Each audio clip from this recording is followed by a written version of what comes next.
আমি সবসময় এভাবে অনেকগুলো পরোটা একসাথে বানিয়ে এপাশ ওপাশ হালকা ছ্যাঁকা দিয়ে ফ্যানের বাতাসে একটু ঠান্ডা করে নিই। নেওয়ার পরে পরিষ্কার পলি দিয়ে একটা পর একটা পরোটা একটা পলি, এই যে একটা পরোটা একটা পলি, এভাবে দিয়ে সুন্দর করে বক্সিং করে রাখি।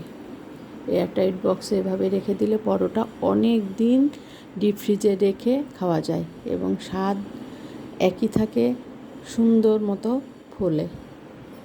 এভাবে আপনারা প্রয়োজনের সময় জরুরি মুহূর্তে বের করে নিয়ে খেতে পারেন।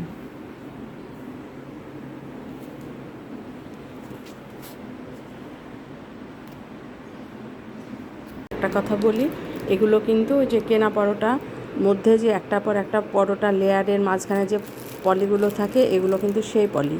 আমি গোল্ডেন হারভেস্টের পরোটা কিনি, সেই গোল্ডেন হারভেস্টের পরোটার মধ্যে যে এই পলির লেয়ারটা থাকে সেটা আমি সুন্দর করে ধুয়ে পরিষ্কার করে শুকিয়ে রেখে দিয়েছিলাম। এই যে আপনারাও চাইলে এই পদ্ধতি অবলম্বন করতে পারেন।